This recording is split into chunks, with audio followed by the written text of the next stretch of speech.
What is going on, everybody? How are we all doing? And welcome back today to F1 2016, our Red Bull Racing career mode. And today we are doing the Hungarian Grand Prix. I think this is either round 11 or 12 in the F1 calendar, but we're around about the halfway mark of the season so far. If you're still enjoying this series, enjoy this video, make sure to leave a big thumbs up on the video, always massively appreciated. If you have missed any of the videos over the last couple of days, because they have been quite regular, the last 2 or 3, I think there's been one each over the last 3 days maybe, I'll leave a link to the playlist in the top right hand corner of the video for you to click on if you've missed any. But yeah, I mean, the season is flowing, it is incredibly close at the moment. If you saw the last episode, you will know me and Hamilton right now are on level points at the top of the Drivers' Championship. Incredibly close. But Hungary was very similar to Silverstone in the fact that the qualifying and practice, the weather was off and on and off, and the rain, it just made this track, like I said, it's a track that I struggle on anyway, so much more difficult than it usually is. Now you'll see currently not putting in the best lap, and my other lap that I did before this, which is the only other lap I've done in Q3, was actually my quickest lap, and we're beating that. And I was a bit like, I couldn't understand why we were in second place on such a crap lap. But I thought, going back now, if you cast your minds back to the Spanish Grand Prix, Catalonia, there was a situation where loads of the AI didn't even put a time in for Q3 because of the rain. They basically decided it was better to just leave the intermediates and then just keep them fresh basically for the race, not wear them down. So I figured in my mind, that must be what's going on in this situation. The AI obviously think it's more beneficial to them to keep fresh tyres for the race rather than put in a time. So I thought, you know what, we're in second place, I won't waste the tyres anymore. We'll go back to the pits, we'll end the session, we'll fast forward it, and that'll be that, we'll be in second place. Now what you see now is, I fast forwarded it, what I failed to realise as the time's ticking by with 1 minute to go, is that all of a sudden, everyone whacks in a time in the dry, basically. There must have been a window right at the end where the dry weather came out or something, and everyone just put a time in then and the super sauce, which I just didn't see coming. So we ballsed up massively there. We're starting in 10th place. Let's see what we can do in the Hungarian Grand Prix. Commentator, set the scene.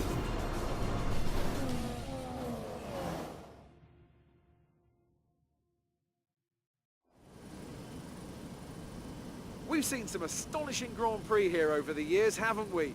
The drama of 2015 is a recent example. Jenson Button's first win on a wet track in 2006, or in 1997, Damon Hill's heartbreak in the Arrows after a late gearbox failure cost him what would have been the team's only ever victory. What a wonderful place this is to come racing today.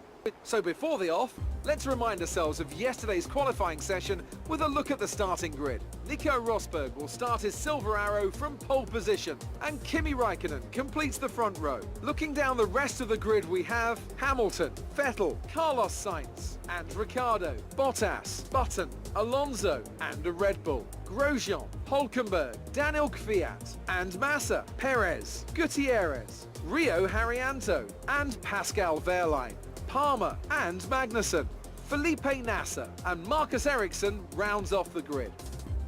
And with preparations almost complete, let's head down to the track. So lads, you can see we are sitting on the grid of the Hungarian Grand Prix. Of course we're going to go for the pit stop strategy that requires the least amount of stops, as we always do. Now 2 stop of this strategy that we've gone for. Can we get a good start off the line? The answer is no, not particularly. We didn't get a terrible, in fact it was a pretty terrible start in all honesty.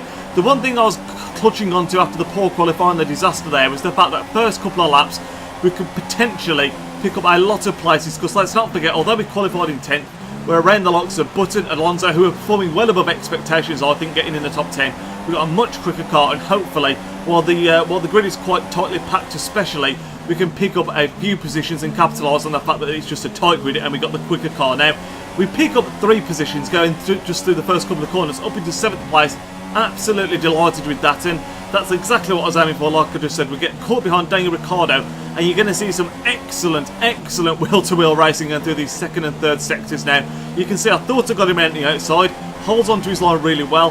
Fair play to Ricciardo there, he holds onto the inside line going into this little chicane section, and like I say, it was just genuinely some fantastic racing. But you would never expect also in this race, when we've had so much rain that we've had in the qualifying and practice sessions, you look at the clouds above, you expect there's going to be some rain in this race to come, especially as it's a 35 lap, quite a long race. There was no rain whatsoever forecast, and that's what happened. There was no rain at all, which did quite, you know, I was quite surprised, because that was another thing I was hoping after the qualifying disaster. I thought if there's rain, we're probably going to have to do a one stop out, and we might be able to just keep up, because there's not going to be much strategy going on. It's going to be pure racing, and like I say, because we've got one of the quicker cars on the grid right now, I thought it'd play out really nicely. But we're coming around the final corner now before we go onto the long straight of the, well, the home straight really of the course, and we're still behind Ricardo. He's actually behind Saints.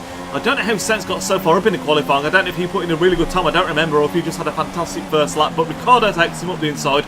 We sort of try and follow Ricardo, catch Saints. He was really unlucky there, to be fair. It wasn't too bad, didn't affect either of us at all really, but a little bit dirty, and we just about get away with it. We're now stuck behind Sebastian Vettel, and I say stuck behind because he's on a different strategy. We're making a very aggressive pass there. There seem to be a lot of cars and drivers on different strategies in this race, which made out for a really...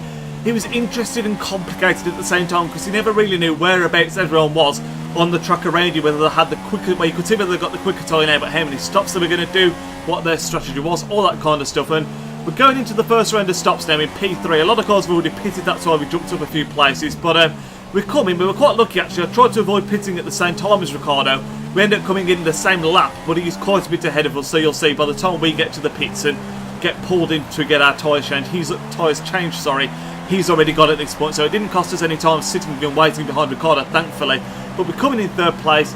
I was really pleased with how the first section of the race had gone. Like I said, to qualify in 10th, our realistic track position at this point was around 5th or 6th, which I would have taken. You know, it's a very tight championship, and Hamilton wasn't winning the race either, which was a big deal, because obviously it's us and Hamilton that are really leading the championship right now, level on points of course, and the other two, I think there's a bit of a gap to next, which is Rosberg at this point in time. But we're in P6, which like I say is realistically where we were at this point. We take over, I think it's Gutierrez in the pits to pick up to 5th, and like I say, when everyone had pitted, this was essentially where we were on the track. We are unfortunately though under pressure from Sebastian Vettel, and unfortunately it was pressure that we'd been under for a couple of laps at this point, and we just couldn't hold him off any longer. Again, very much like Ricardo in the a couple of clips earlier, he takes an outside line and then cuts across. Fantastic pass. Unfortunately, we just weren't able to get round him. Again, some fantastic wheel-to-wheel racing. There was a lot of that in this particular race, but this would be a section of the race that would define where we would finish, and the reason for that is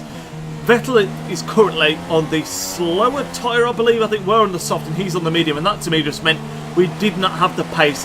Hamilton was on the same tyre as us, and he was right up our backside, putting so much pressure on us. Vettel and Hamilton, like I say, have been there for a couple of laps, and as we come into this section of the track, this is where I kept on going wrong. I kept on cutting the track, not massively, but enough to wear the tyres down a little bit, and that is what would come back to haunt us, because we cut the track again there, really struggling through this sector, and we end up getting a puncture in the front left, I think it was.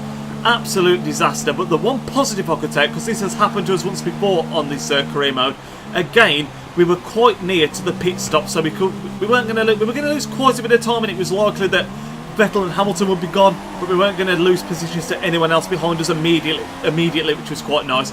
We come out the pits and we're sitting on lap 20 now.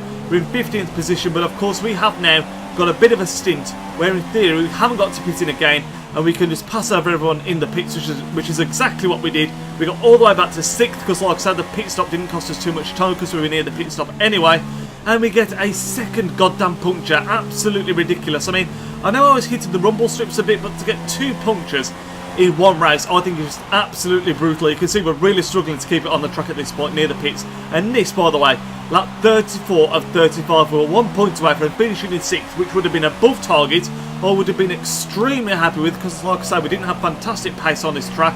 Hamilton wasn't winning either.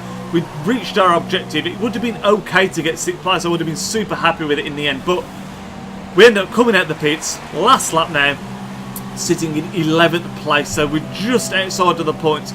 I did go hell for leather to try and catch up with Gutierrez, who was just inside the points at this point. Fantastic position for him to be in, Gutierrez. I can't remember what car he drives now, actually, what's the word I'm after, what manufacturer he drives for, but unfortunately it wasn't to be. You'll see me go hell for leather, but I can't believe how unlucky we were not to get in the points in this race. We drove so well, but to get 2 punctures, although it was slightly my fault because we were doing quite a lot of touching the rumble strips, touching the grass because we were pushing the car to the max, to get 2, I just think was a bit of a slap in the face. It was really, really unfortunate. But another thing I want to mention now, I don't know when this race is going to be going out, but hopefully you're enjoying the fact that we're having one race in each episode at this point. It's going to make for a shorter video, and that's something we're going to stick to unless we get to the point where FIFA 17 is right on the doorstep, where I will start to do 2-in-1 again and just have to show you less of what's in the race. The other thing I want to talk about, difficulty of the race.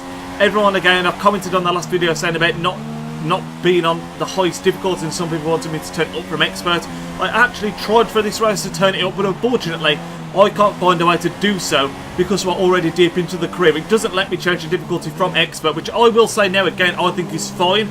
It's proven to be a very competitive season, which I think is fantastic. Although we're not on the top difficulty, the competitive and entertaining nature of the championship is the important thing to me. But if you do know how to change the difficulty mid-season, let me know, because I will have a look at it for the next race. But like I said, when I went to do it, it was all greyed out and I just couldn't change it for one reason or another. I don't know why. But that ends that race. Absolutely devastated to come just outside of the points, especially as, like I said, I feel we really deserve to be there. You'll see in a minute the championship standings aren't too bad. We're still in 3rd place and we're still within one good result within Rosberg, who is currently leading the championship. But like I say, it's an incredibly tight championship. Could go any way at the moment, which is why I think it's so fantastic. I hope you all enjoyed this episode. Once again, leave a big thumbs up on it if you did, and I will speak to you in the next video, which is probably going to be some more FIFA 17 demo content. I think I will speak to you there, lads. Have a great night. Nidge out. Yo, he's Nidge, plays with big games and player reviews are getting insane. He entertains while he elevates, his video quality resonates. On career mode, he got lots of vids uploading off and he's rocking it. He's got the confidence in all his commentaries. Videos range, they often vary. Got Need for Speed and a road to glory. Just watching vids and you know the story. The content is underrated, I'm understating, so don't ignore the like and subscribe button to support the channel that keeps running. It takes 1 second, like it's free, it costs nothing. Peace.